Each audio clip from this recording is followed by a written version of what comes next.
We are here to bring a new type of news show.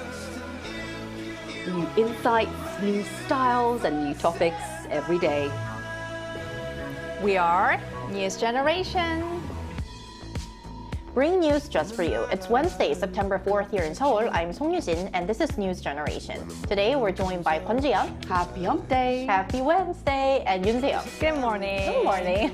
Both are here to speak on behalf of those in their 20s and 30s. Now, as usual, we're going to start with our news feed, which covers different hashtags and news items that have been trending online. Following a recent change in management at Adore, the agency behind K-pop girl group NewJeans, the group has opened up about facing a challenging period. Last week, Adore announced that CEO Min Hee-jin would be stepping down, with Chief Human Resources Officer Kim Ju-young taking over the role. On Monday, NewJeans member Danielle shared her feelings on the group's official fan community app Phoning, expressing that she felt lost and unsettled since the leadership change. Meanwhile, fellow member Min-ji said she wanted to reassure fans that she was okay, but admitted there wasn't much she could do as the situation remains unresolved.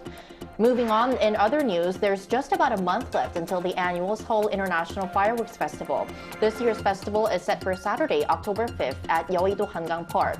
Teams from South Korea, the United States, and Japan will light up the night sky with a spectacular fireworks display starting at 7 p.m. Korea time. Japan's team will get things started, followed by the US and then South Korea.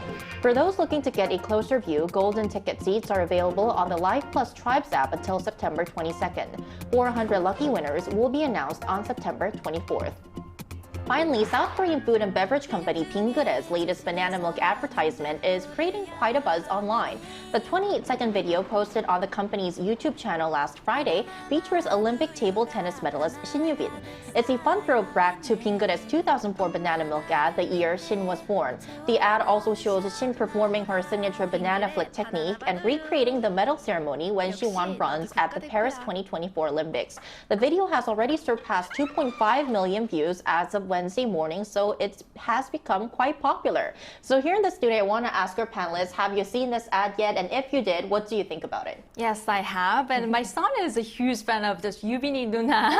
And as soon as he watched this commercial on TV, he asked me to buy him some banana flavored milk. Really? So we went to the convenience store together to get some. And I think it proves the effect of advertisement already. And it was also interesting to note that Shin Yu-bin was born in 2004. Shot this commercial with a concept that parodies the famous banana-flavored milk advertisement from the same year, and it seems to be a successful strategy that resonates across the generations. Right, because it's making its appeal even to younger children like Right. Taeyong's son. So I think that Bingeu래 has made a fantastic choice in choosing its new banana milk model. Now to you, Jiyeon, did you also watch this ad? Yes, I did. Yes, I did. She looks amazing and adorable. Right. It's quite amazing to see how Shin Yu-bin's viral banana eating moment has now led to her starring in a banana-flavored milk advertisement.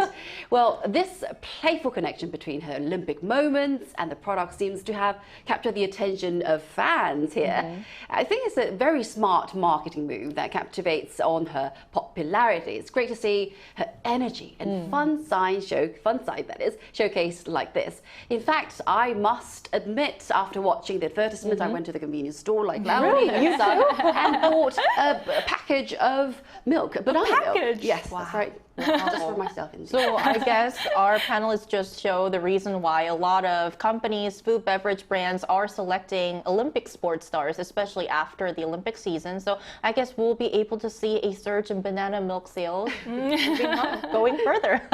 And that was our news feed for this Wednesday.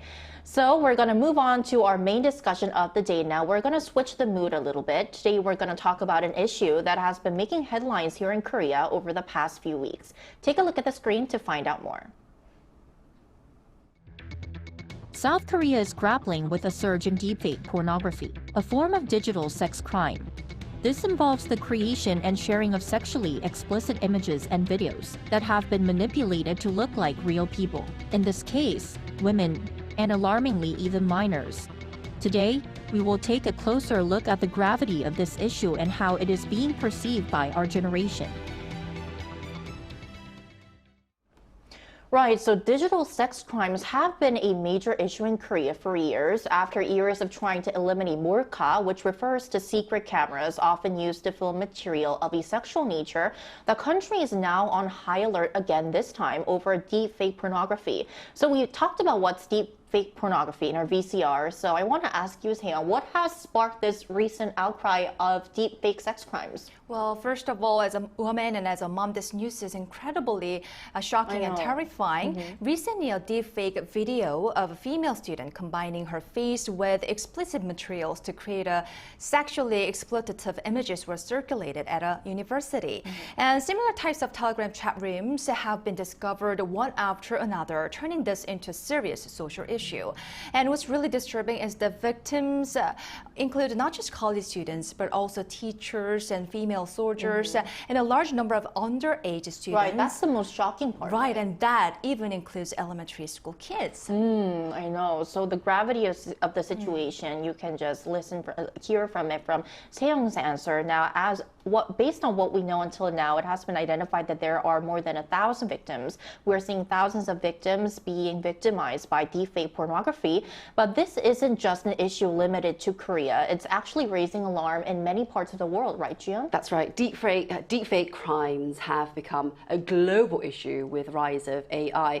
While sexual offences are the most common, they are also economic and political issues caused by ordinary people or by the misuse of celebrities in ordinary people's faces. In South Korea, the problem has reached a very critical level, drawing significant attention from the international media. Foreign media have reported that tech-savvy young people in Korea are increasingly involved in deepfake-related crimes. If you look at the screen, according to the latest data from the Korean National Police Agency, the number of criminal cases involving deepfake videos in South Korea has been rising significantly, with 78 cases reported in 2021, increasing to 120 cases in 2023 and 178 cases in just the first half of 2024. Right. And alarmingly, a substantial portion of these crimes are being committed by teenagers, with their involvement rising from 65% back in 2021 to 76% in 2023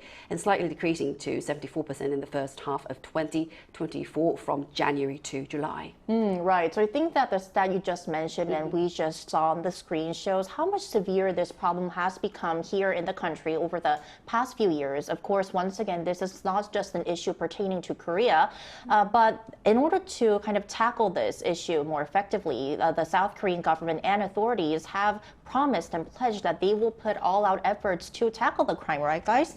Right. That's correct. Well, the South Korean government is taking the action seriously and implementing some measures to address it. South Korean President Yoon Suk-yeol has highlighted the gravity of this serious problem, noting that anyone can potentially become a victim of digital sex crimes. In response, the Korea Communications Standards Commission is increasing the number of monitoring the staff to keep an eye on real-time situations, and the police have started investigating these chat rooms and are launching a special crackdown on deepfake sex crimes. The government announced on 30th of August last month that it will introduce new regulations to punish the false videos, including deepfakes. Also, the ruling party is taking action for this issue by forming a task force to address deepfake digital sex crimes. Right, and also to bring you the latest, this Monday, the National Police Agency announced that it is actually probing and investigating the encrypted online messaging app Telegram, which is the app that these perpetrators use to distribute such content. So we'll have to see how this investigation goes on. But Jiyeon earlier mentioned that politicians are also putting in a lot of efforts when we're also seeing bipartisan cooperation from the ruling and main opposition party, right, Seong? Right. On this past Sunday, ruling PPP leader Han Dong-un and main opposition DP leader Lee Jae-myung agreed to speed up the development of sanctions, crackdowns, and preventive measures against these deepfake sex crimes. And previously, the ruling party and the government also held a meeting, and decide to push for tougher penalties for distributing fake videos. Now the maximum sentence is 5 years in prison, but they are looking to increase it to 7 years in prison, just like for the illegal filming. And given that many middle school students are involved in deepfake crimes, they're also considering lowering the age limit for juvenile offenders, kids aged 10 to 14, who are currently cannot be criminally prosecuted. And I think you mentioned a really good point why we actually chose to address this topic on NewsGen today, because once again, this deepfake pornography issue is particularly connected to the younger generation, as many of the victims and even the perpetrators have been identified so far as teenagers. So I want to ask you, Jiyeon, how is the younger generation reacting to this? Well, the reaction from the younger generation has been one of the widespread alarm, given the broad scope of the victims, as Seoul mentioned, and the growing sense of fear. As information about deepfake sex crime victims and their school spreads, many women are no longer seeing it as a distant problem, and are taking steps to protect themselves. It could happen to anyone. To anybody. As South Korean President Yoon Suk-yeol has mentioned, there has been a rise in guidelines such as removing profile pictures from social media platforms like KakaoTalk and avoiding posting personal photos on their social network. That's because the perpetrators actually use these photos and create such deepfake content. Or is there anything else that you'd like to add, Seoul? Yeah, sure. There's a mix of fear and anger in the air among young people, and people are terrified that anyone could be the victims of deepfake sexual crimes.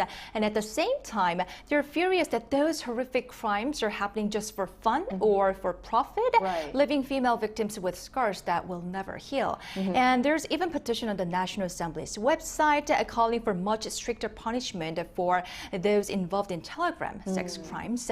And also for young people these days, social media is part of their lives for self-expression and documenting daily moments.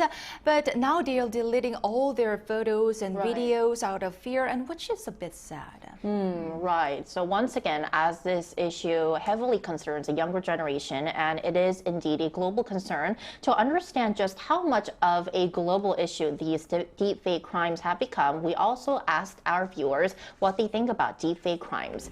If we look at the comments, Red or Greenful says deepfake technology is scary on a global level for political stability. A person or group can cause instability through creating false images and propaganda. I'm seeing that on a smaller scale here in the US since we're in election season. There's been some AI digital alterations for campaigning purposes. Leonto93 says extortion scams, which involve scammers creating deepfake nude images or videos of victims and demanding money to prevent their distribution, and political disinformation using deepfake videos to spread false information about political figures or events, potentially influencing public opinion, are some of the prevalent deepfake crime cases here in Singapore. So based on our viewers' comments, we can see that deepfake crimes have indeed become a global concern. Now, for more insights into this crisis and strategies for effectively tackling it, we're going to invite a legal expert to our talks after this break.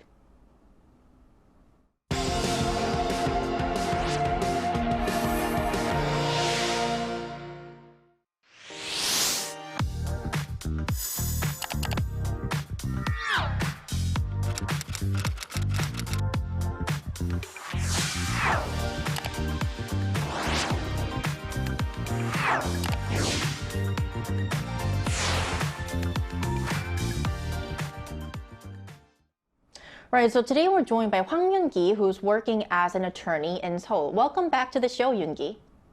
Great, how are you? Good, it's great to be back. We're good, and thank you for joining us once again. So our first question for you is, what are some other types of crimes that use deepfake technology, and why is it so challenging to tackle them? So this is a very serious topic today, and some other types that use deepfake technology, one of them is a crime that's been an issue for quite some time. So it's fraud and extortion through phone calls. We commonly refer to this as voice phishing. So it's evolved to utilize AI technology, AI voice generation technology, where they will take a phone call from your voice and use it to imitate the voice of those closest to you, such as family or friends. And they use the voice of family and friends to extort money or other money from you. So, and another format that's become more prevalent is where they use created images of famous celebrities endorsing their fraudulent products. And what makes it so challenging to tackle these is the diffuse nature of these crimes. Whereas with more traditional crimes, it was easier to pinpoint where and when these crimes are occurring. As to these crimes that involve deepfake technology, they're much more spread out. We don't know where or when these crimes occurred. And I guess the more horrifying thing about these crimes is that people are not even aware of the fact that they were victims of such crimes. It could be happening at this moment. That is so true, Mr. Hua. So how does Korean law currently punish perpetrators of deepfake pornography? So the legal history behind the punishment of these kind of heinous crimes goes back to 1994, which is when we introduced the earliest version of what we call the Special Act on cases concerning the punishment of sexual crimes. So back then, it dealt with the traditional sexual crimes. But as time went on and the modus operandi of the criminals became more diverse, we became to amend these legal regulations to include what we call deepfake pornography. So that most recent amendment came about in 2020. So this new article, it's called Punishment for the Distribution of False Video Products. So it's called where a person edits, synthesizes, or processes video or photograph or audio targeting the face, body of a person for the purpose of dissemination, of creating the shame, and sexual desire. They are subject to up to 5 years in prison. So if by creating this deepfake pornography, it's up to 5 years in prison. For distributing the deepfake pornography, it's also 5 years in prison. And as an additional punishment, if you created and sold these deepfake pornography for profit, it becomes up to 7 years in prison. And if you did all this habitually over a long period of time, targeting multiple victims, you can aggregate the sentence up to 1.5 times, which totals up to maximum of 10 years and 6 months of prison time. I see. So then from an expert's point of view, what changes or policies need to be implemented to effectively stamp out these crimes? So I guess one of the policies or measures that people usually call for is harsher punishment. People are very quick to call for longer criminal sentences. And while I do agree that that does offer a bit of a deterrence to people who are predisposed to commit crimes, as you mentioned in your discussions, when it comes to deepfake pornography and creating AI images of people, this kind of crime is disproportionately represented by the younger generation because, as you mentioned, they are more tech savvy, they are digital natives. And one of the sentiments they've expressed is that they don't realize that this is a serious crime. So they've been on the internet for so long that, it's just the internet. It doesn't count. That, well, not everyone thinks that way. Certain criminals do.